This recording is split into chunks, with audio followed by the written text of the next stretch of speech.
Hello, I'm Rebecca Spence with the press office at the Bank of Canada. Bonjour tout le monde. Welcome to the Bank of Canada and the press conference following today's interest rate announcement. Le gouverneur Macklem va prononcer sa déclaration préliminaire. Ensuite, on va tourner aux questions des journalistes. After Governor Macklem's opening remarks, he and Senior Deputy Governor Carolyn Rogers will be pleased to take questions until about 11:15. Over to you, Governor. Thank you, Rebecca, and good morning. I'm very pleased to be here with the Senior Deputy Governor to discuss our monetary policy decision. Today, the Governing Council maintained the policy rate at 2.25%. We have three main messages. First, steep U.S. tariffs on steel, aluminum, automobiles, and lumber have hit those sectors hard. And uncertainty about U.S. trade policy is weighing on business investment more broadly. But so far, the economy is proving resilient overall. Second, inflationary pressures continue to be contained despite added costs related to the reconfiguration of trade. Total CPI inflation has been close to the 2% target for more than a year now, and we expect it to remain near the target. And third, in the current situation, Governing Council sees the policy rate at about the right level to keep inflation close to the 2% target while helping the economy through this period of structural adjustment. Nevertheless, uncertainty remains high and the range of possible outcomes is wider than usual. If the outlook changes, we are prepared to respond. Aujourd'hui, le Conseil de direction a maintenu le taux directeur à 2,25%. Nous avons trois messages clés. Premièrement, les droits de douane américaines élevés sur l'acier, l'aluminium, les automobiles et le bois d'œuvre ont porté un coup dur à ces secteurs. De façon plus générale, l'incertitude entourant la politique commerciale des États-Unis pèse sur les investissements des entreprises. Mais jusqu'à présent, l'économie se montre résiliente dans l'ensemble. Deuxièmement, les pressions inflationnistes sont encore contenues malgré les coûts supplémentaires associés à la réorganisation du commerce.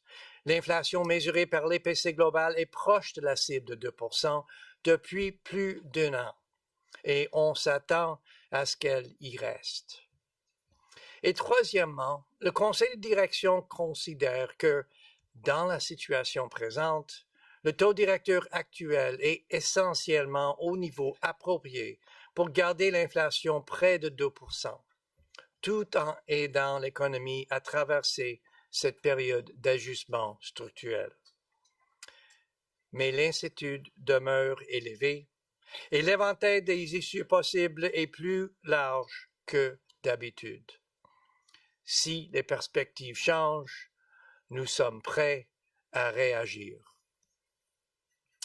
So let me expand on how we're interpreting new information, the new information we received since we published our October Monetary Policy Report. In November, Statistics Canada published broad revisions to Canada's economic growth numbers for 2022, 23, and 24. The revisions suggest the Canadian economy was healthier than we previously thought before we were hit by the U.S. trade conflict. In particular, they suggest both demand and economic capacity were higher coming into this year. This may explain some of the resilience we're seeing in more recent data. After falling 1.8% in the second quarter due to sharply lower exports, Canadian GDP grew 2.6% in the third quarter. This was much stronger than we expected, but largely reflected volatility in trade. Final domestic demand was flat in the quarter. We expect growth in final domestic demand to resume, but with an anticipated decline in net exports, GDP growth is likely to be weak in the fourth quarter before picking up in 2026. The labor market is showing some signs of improvement. After declining through the summer, employment has posted solid gains for the past 3 months, and the unemployment rate has declined to 6.5% in November. Since the start of the year, There have been significant job losses in trade-sensitive sectors, but in recent months, employment in these sectors has been more stable, so gains in other sectors, particularly services, have boosted overall employment. Looking ahead, however, we're seeing muted hiring intentions across the economy. Inflation has evolved largely as expected. CPI inflation was 2.2% in October, and measures of core inflation remain in the range of 2.5% to 3%. In the months ahead, we will see some choppiness in headline inflation, reflecting the temporary GST-HST holiday a year ago. This is likely to push inflation temporarily higher in the near term. Seeing through this choppiness, we expect ongoing economic slack to roughly offset cost pressures associated with the reconfiguration of trade, keeping CPI inflation close to the 2% target. The recent federal budget includes increases in government spending, particularly in defense, and measures. The recent federal budget includes increases in government spending, particularly in defense, and measures to increase public and private sector investment. It will take some time for the impact of these measures to be fully realized, and we expect they will contribute to growth in both demand and supply in the economy.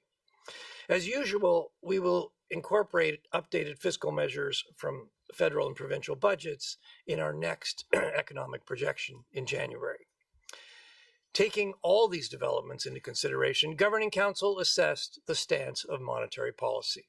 After cutting the policy rate in September and October, Governing Council had indicated that if inflation and economic activity were to evolve broadly in line with the October projection, the policy rate would be about right.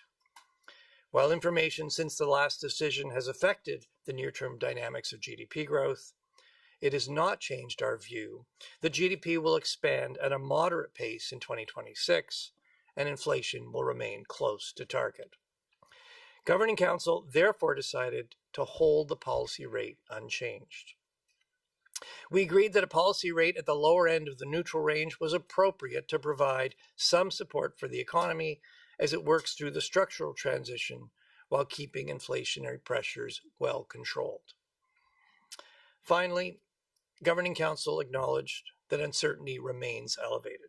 This includes the unpredictability of U.S. trade policy, and in particular, the upcoming review of the Canada-U.S.-Mexico agreement is creating uncertainty for many businesses.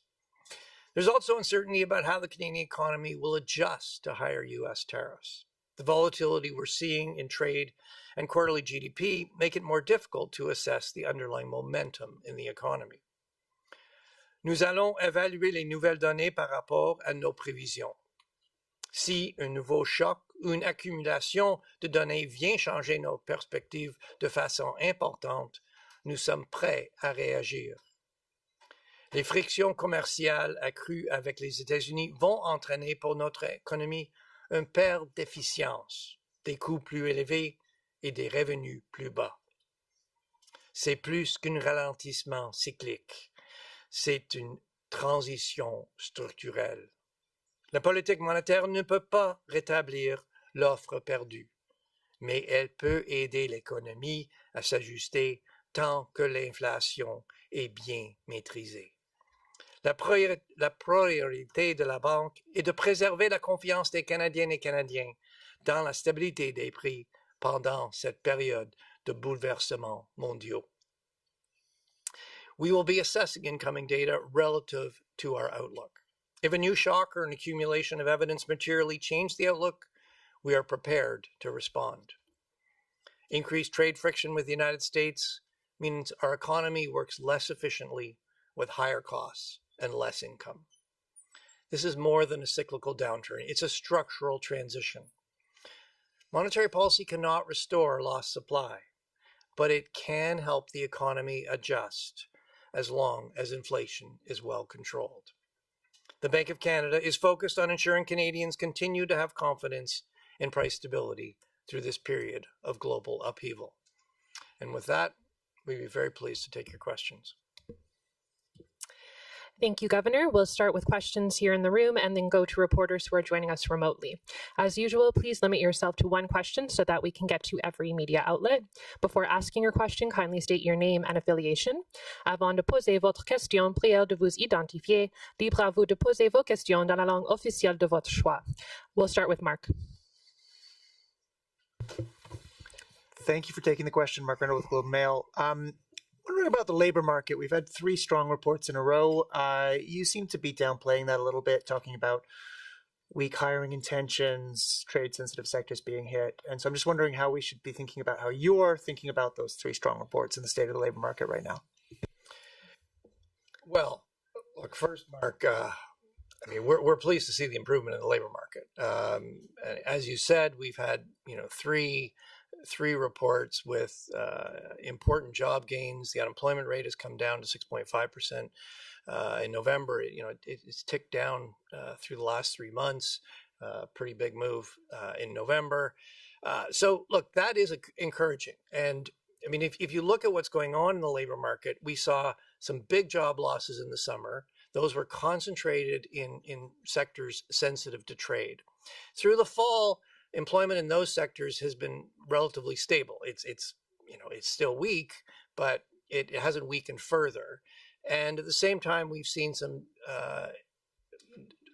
hiring, particularly in services, things like healthcare, personal care, recreation, and that's flowed through to the bottom line. So you're seeing overall employment has moved up. So that is encouraging. There is some resilience to the economy. What I would say, though, is, looking forward, it hasn't fundamentally changed our view. The Canadian economy is going through a difficult structural adjustment. That is going to take some time. When you talk to companies, they're being very cautious about their investment plans. They're cautious about their hiring plans. So yes, we are pleased to see this resilience, but going forward, we continue to expect fairly modest growth. We'll go next to Promit. Hi, Promit from Reuters. Governor, taking it further, what is the source of this resilience in the economy? Considering that we have tariffs and we have uncertainty about USMCA, why is this resilience coming from? Where is this resilience coming from? Look, it's a good question, and it's going to be hard to give you a super precise answer, but I think there's a few things I would point to. First of all, as I mentioned in the opening statement, there were broad-based revisions to the national accounts covering the last 3 years, 22, 23, 24. And what you saw there is that demand was stronger, consumer spending was stronger. But the other thing you saw is that business investment was stronger, and productivity growth, while still weak, went from 0 to about 0.5. So, both demand and supply were stronger. So as we came into this year, economy was healthier than was previously reported, and that may be explaining some of the resilience we're seeing in the more recent data. The second thing I would point to is that we have very steep tariffs on some key sectors in our economy: steel, aluminum, autos, lumber. But for the rest of the economy, it continues to operate largely tariff-free with the United States. If you're compliant with CUSMA, outside of those sectors, you're still operating under the Canada-U.S.-Mexico trade agreement. So, Canada's actually, as significant as these tariffs are, Canada's average, the average tariff rate on Canada from the United States is one of the lowest in the world, about 6%. So, and what you're seeing is, those sectors have been hit hard, but we haven't seen big spillovers to the rest of the economy. We're seeing some, so overall, the rest of the economy is showing some resilience. We'll go next to Kevin. Good morning, Kevin Carmichael from The Logic. Governor, you've had some time to sit with the federal budget now. To what extent do you think that's going to provide an offset to the tariff headwinds and everything else that's happening with global trade? Well, as you know, I don't have an updated forecast for you, but you're right. We certainly have been looking at the federal budget. We will take those measures along with, there's also been some provincial budgets, and we'll build those into our revised outlook that we published in January. What you see in the budget is there's some increases in government spending, particularly on defense, that that'll support demand. There are a number of targeted measures. Actually, a lot of those were announced before the budget, but they're in the budget to support those hard-hit sectors I just mentioned. Some of those, and a lot of those are to try to help those sectors pivot to domestic sources of demand, or to pivot to exporting to other countries other than the United States. And then the other important element of the budget is there's a lot of focus on investment, both public investment, big infrastructure projects, and stimulating private investment. I would say two things about the budget. We're still working through the macroeconomic implications, but I'd say two things. One is it's going to take some time for the impact of those measures to be realized. I mean, first of all, it takes time to actually get the money out the door, to get those projects going, and then it's going to take time for those to show up in the economy, and that'll build up over time. But it's not like there's a big hit right away. The second thing is, the impact's going to depend importantly on the speed and the effectiveness of the execution, and importantly, particularly on investment, it's going to depend on the uptake from the private sector. So, I mean, those things, we're going to have to come up with some forecasts of those things. And then the final thing I'll say is that, the budget is going to add to both demand and supply. We'll have to work out the relative balance there. But, to the extent that it's adding capacity as well as demand, it's not adding a lot of additional inflationary pressures. We'll go next to Paul. Governor, do you think traders are getting ahead of themselves in pricing in rate hikes in the second half of next year? Paul, I'm going to let traders decide what trades they want to make. What can I say? I think we've been pretty clear that we think the policy rate, given how we see things right now, we think the policy rate is about right, in the sense that we think it's about right to keep inflation close to 2%. And, given that we're at the lower end of our neutral range, providing a little bit of support to the economy to help it work through this structural adjustment. That's how we see things now. How we see things going forward, well, that's a more difficult question, and I'm not going to put our policy on a timeline. I think what markets can count on is, we're going to take our decisions one at a time based on the best available information, and as our views evolve, we will update Canadians, we'll update markets. The other thing, I would point markets to is we're going to be assessing incoming data relative to our outlook, and we'll be doing that in a symmetric way. If our outlook changes material in either direction, either because there's a big shock or because there's an accumulation of evidence one way or the other, we're prepared to respond. We'll go next to Jordan. Good morning. How concerned are you about the reliability of GDP coming out of Statistics Canada, given the revisions to GDP in recent years? And you spoke about the volatility in quarterly data as well moving forward. So what ramifications does that have for monetary policy decisions if you're not getting a full picture of growth until after the fact? Well, I would underline Statistics Canada has a very tough job. And, anytime you've got a lot of volatility in the data, that job gets harder.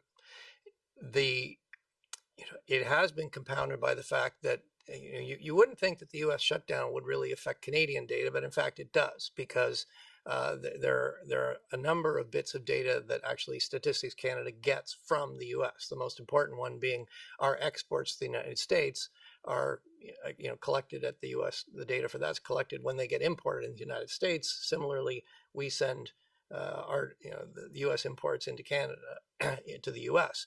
So with the shutdown, the data on exports is not as good as normal. Statistics Canada does have some other indicators, so they've made their best estimate.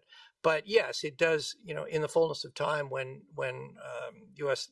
data comes in, yes, there is a prospect of some larger than normal revisions. So yes, that does. You do need to look at all the indicators and try to sort of look through and see where's the underlying momentum, and revisions could make that a little more complicated, but fortunately the U.S. shutdown is over. That will pass. We will work our way through it. We'll go next to Annie. Hi, thank you for taking our questions. The bank often talks about inflation returning to target, but a lot of Canadians who are listening to this don't care as much about inflation rates. They care about costs. So how does your current policy rate take into the fact that prices remain historically high and wages aren't keeping pace? And what do you say to Canadians who are struggling with affordability this Christmas? Well, it's a very good question, and I think we might take this one together because it is such an important question, and we're hearing the same thing from Canadians that you're hearing. I'd say a couple things. First of all, inflation has been around 2% for more than a year now. But as you indicated, as we came out of COVID, inflation was much higher. Prices went up. And inflation's come back down, but prices have not. So yes, many Canadians are feeling squeezed by the cost of living. What I would underline is two things. One is it underscores the importance of keeping inflation low, so that incomes can catch up. The other thing I would stress is that we're not going to lower prices overall. That's not how. If we were to try to push the whole price level down, that would cause a severe recession in Canada. Nobody wants that. So we're not going to become, things are not going to become affordable by lowering prices overall. The other element, we need to keep inflation low. The other element to improving affordability is to grow income. And how do we grow income? Well, we need to improve our productivity. We need to invest more. We need to diversify our trade. That's what's going to grow income. With more income, then everything becomes more affordable. But do you want to say a few words about sort of what we're hearing from Canadians and some of the discussions we've had? Yeah, I mean, we have significantly stepped up our outreach to Canadians in the last 2 years. And we're hearing the same thing that you described. I mean, the CPI, the 2% CPI measures the rate of growth of prices. It doesn't measure the level change in prices that has happened as a result of CPI being higher than our target in the past. And Canadians are still feeling that. The other thing they're feeling is that where prices are still under a bit of pressure is food and shelter, things that you really can't avoid. So those things loom large for Canadians. We understand that. We don't target, as the governor said, we don't target any one price. We target the overall rate of change in prices. That doesn't change that level shift feeling that Canadians are dealing with still. But as the governor said, what we don't want Although it sounds good, the idea of prices coming down, that happens when the economy is struggling. So what we need to do is keep inflation at target and support the structural shift that the economy is going through. As the economy grows, it will support wage increases, and that will help over time fix that sense of affordability being tough for Canadians. We'll go next to Najut. Hi, Governor. I know you don't have a new forecast for the economy, but given the recent data, and as you say, showing that the economy is potentially more resilient right now, do you think that there's less slack in the economy than you forecasted in the October NPR? And relatedly, do you see the output gap narrowing over your projection horizon because you continue to have an output gap through till 2027? Okay, well, as you started, we don't have a new projection and we don't have a new estimate of the output gap to go with that projection. But let me say a few things. I mean, look, the bottom line is, the recent data, as we've discussed, is showing some improvement, and that is welcome news. But it has not changed our view that the economy is still in excess supply, and we continue to expect modest growth going forward. So, what are some of the data that you would look at as you assess the balance between demand and supply? Well, as has come up already, Statistics Canada published new, pretty broad revisions to the national accounts, and they showed and that was for the last 3 years, they showed GDP quite a bit higher. And if you look at why GDP was higher, it's both demand, particularly consumption, was a lot stronger, but there are also important supply elements. Investment, productivity was also higher. So I would not interpret the higher GDP as simply an indication of more demand. I think there's both demand and supply elements to that. They're both stronger, and we'll have to be we'll have, before we get to January, we'll have to make some assessment there of the overall balance. The second thing I think people are looking at is the third quarter. It came in much stronger than we expected. We were monitoring 0.5. It came in at 2.6. And so, just sort of mechanically, that means the output gap is smaller. Again, though, I would underline that if you look at the details of Q3, it doesn't look like an indicator that demand in the economy was a lot stronger. I mean, Q3 was strong largely because imports were really weak. Final domestic demand was actually flat. And looking ahead to the fourth quarter, we actually think final domestic demand will pick up a bit, but we expect to see a further swing in trade. So we're expecting Q4 to be weak. So you put it all together. Look, I think you put it all together, the resilience we're seeing in the Canadian economy is welcome news, but it hasn't really changed our view. We still think the economy is in excess supply. We still think growth will be modest because the economy is working through a structural transition. That's going to take time. And so, we still see that slack being taken up pretty slowly. We have a couple more questions in the room before we go to the phone. So we'll go next to Greg. Good morning. I want to return to Promit's question about, the tariffs and the influence on your policy. And I think of three elements. Firstly, investors thought we were almost guaranteed to have a recession. That appears that it hasn't happened. The secondly now is the idea that central bankers sometimes like to keep their powder dry in case there's another shock that could be related to trade.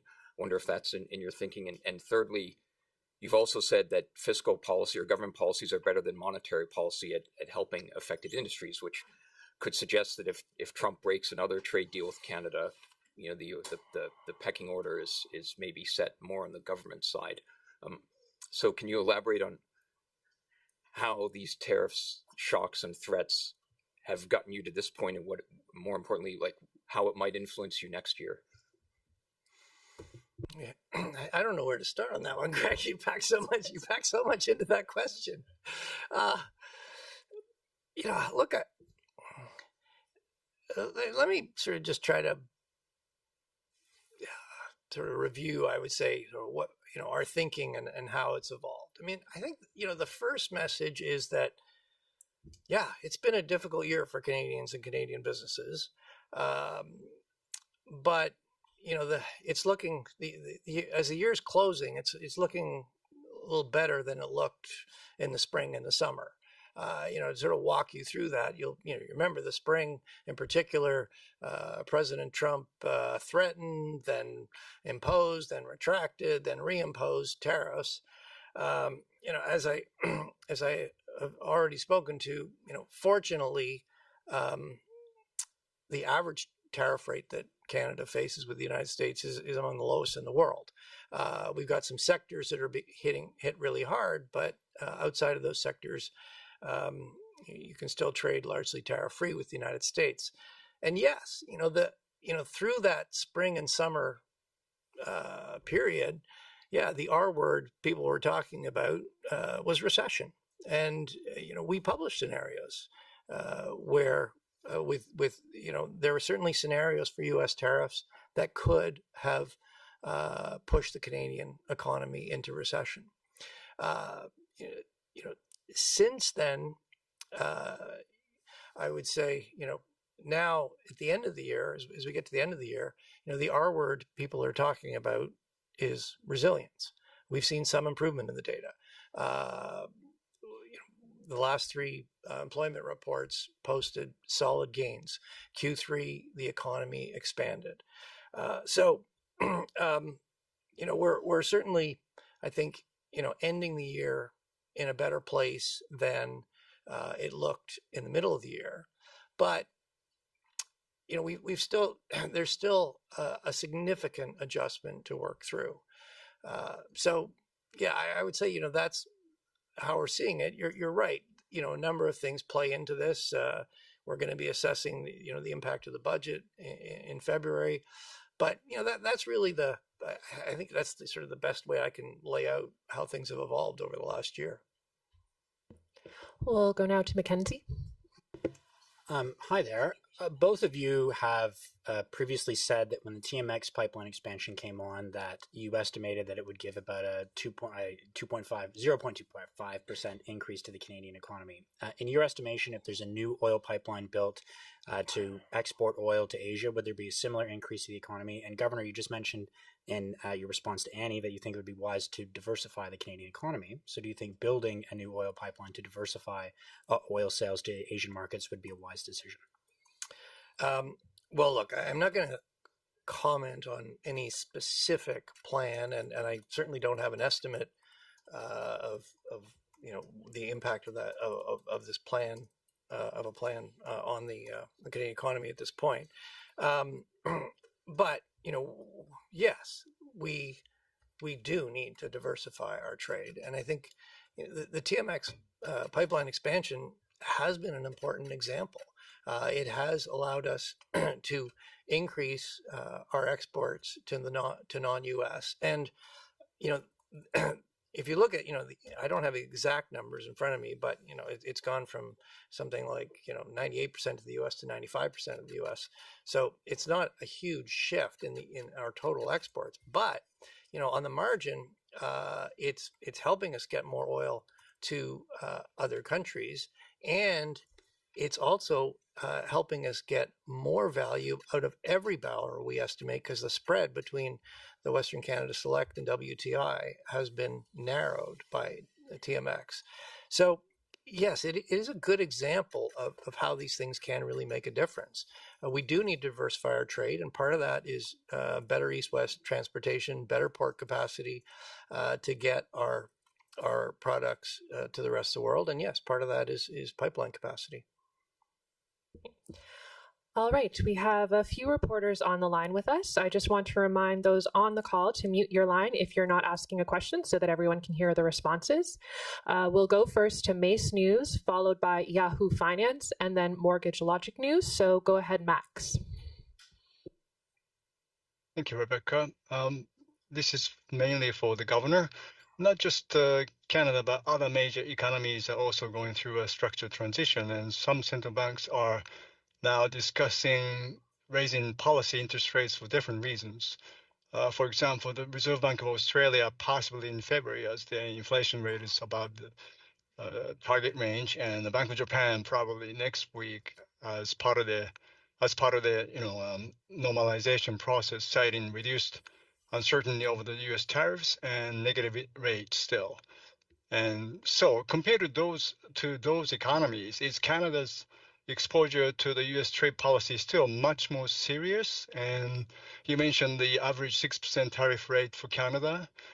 And are we still many months away from the need to even look at the possibility of adjusting the rates slightly higher? Well, I don't really have much to add on rates. I think I've been pretty clear. We think, based on how we see things now, we think policy rate is in the right place. There's a lot of uncertainty that could change going forward, and we'll be updating you. On the impact of tariffs, yes, I would say one thing. In Canada, so most countries trade with the United States, Japan, European Union, they trade with the United States. What's different about Canada is that in Canada and the United States, we build things together. We have not had, we've had free trade, open trade with the United States since 1989. It's 36 years ago. We've had open trade in the auto industry from going back to 1965. And the consequence of U.S. tariffs is it's disrupting that whole business model. So yes, it is having a big impact on our economy, even though the average tariff rate is quite low. And it, as I've underlined, it's not just a cyclical adjustment; it's a structural adjustment, and that's going to take some time. Go ahead, John. Hi there. Thanks for taking our questions. Back in October 2024, you said Canadians could breathe a sigh of relief as inflation came down. And so we're a year and a half into a cutting cycle, or at the end of one, but many Canadians are still worried about the economy, about their jobs, about their ability to buy a house or sell their house. With all the uncertainty you've highlighted through this year, what's your message to Canadians at the end of 2025 and going into 26? We might take this one together, but you go ahead.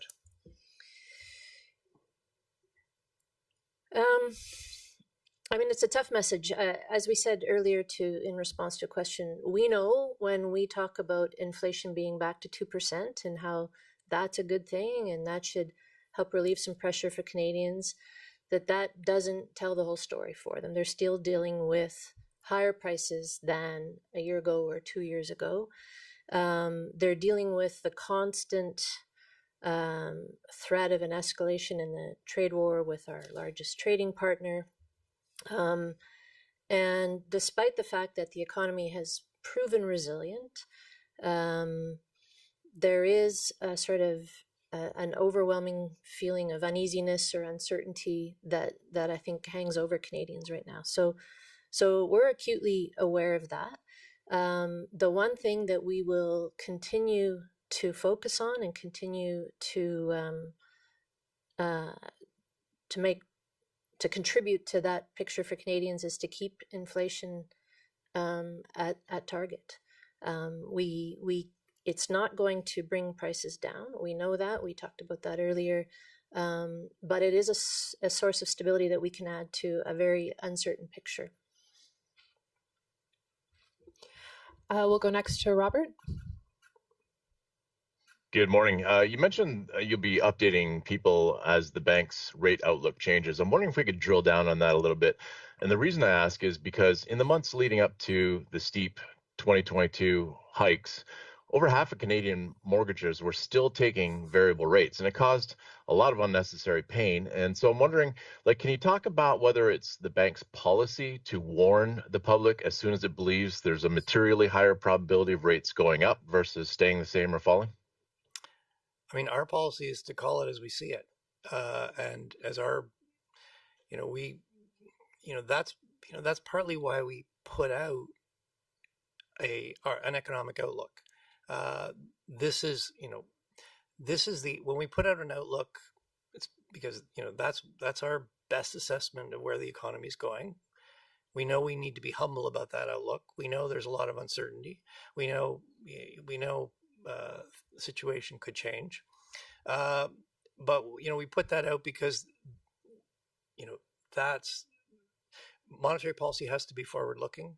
We're putting that outlook is because that's the basis, along with the risks that we're using to take our monetary policy decisions. And then the second thing is we're going to be assessing the data relative to that outlook. So, I mean, even before you hear from us, if you can see the data that is coming in a lot stronger than the outlook we've published, you can be assured that we're asking ourselves, we've noticed that data's coming in a lot stronger. We think that's going to be sustained. Is it temporary? Is it more lasting? Is that materially changing our outlook? And as our views evolve, we will be updating Canadians. I'm not sure. The thing I'd add to that, Robin, you know this well, you've written about it, is Canadians choose their mortgage terms for a variety of reasons.